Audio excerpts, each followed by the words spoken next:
I'm Agraviador, and I am the multimedia editor assistant at the Daily Titan, and I will be reviewing Guardians of the Galaxy 2.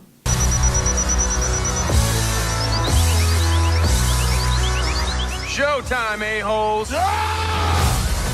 They're all back with a new adventure.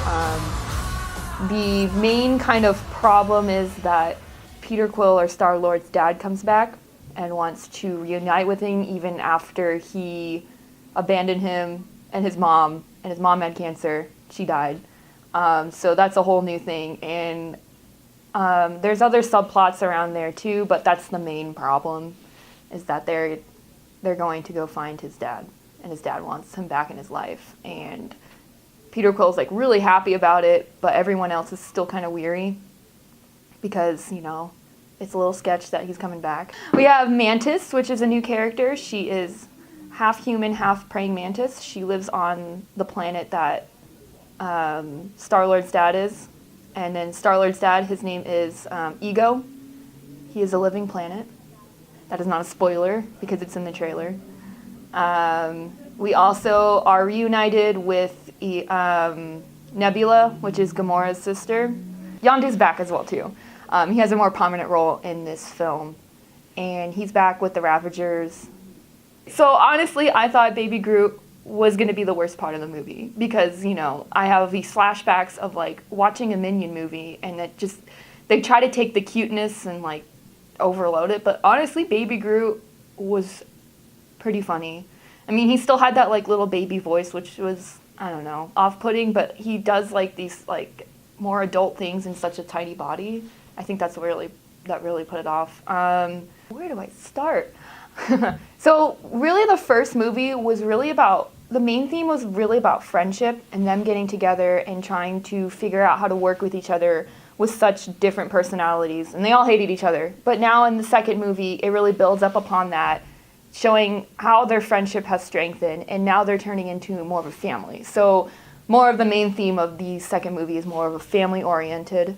It still has that high action and high energy, but it does have a lot more touching and tender moments, which is really, you know, surprising sometimes because I feel like Star-Lord's more of the comic relief, and in this movie he kind of takes a back seat.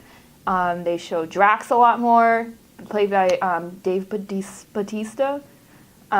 He is more prominent in this movie as the comic relief than Peter Quill, which is really good because I like his humor because it's just so straightforward, and he doesn't understand that he's funny, and he just says all these things like just out loud, and it's, well, you know, you've seen the movie. Yondu honestly has to be my favorite character in this film because of the relationship he also has with Rocket, which you wouldn't expect.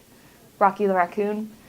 They form a bond, and it's just like, it's so funny how they both hate each other, but they're both similar. And then also the relationship between Yondu and Peter Quill, how they kind of have that father-son relationship, but they don't really know it yet. Awesome Mix Volume 2 has been like playing constantly in my car. I think the choices of the music and the songs really reflect what's going on inside the movie. I think it's just really like well thought out and everything. And there's one song by, they have a song by Cat Stevens, which when they played, I just completely bawled. The ending will make you cry. It's kind of weird that I thought the Guardians of the Galaxy movie will make me cry, but it did. There are also 5 post-scene credits. 5. So usually Marvel has like maybe 2, but this one has 5. So yeah, definitely stay for that. It was a really good movie, and I really enjoyed it. It has all the components that I love. Chris Pratt's naked body, 70s music, soft rock music, and Marvel, and it's just a really fun time, and I really liked it.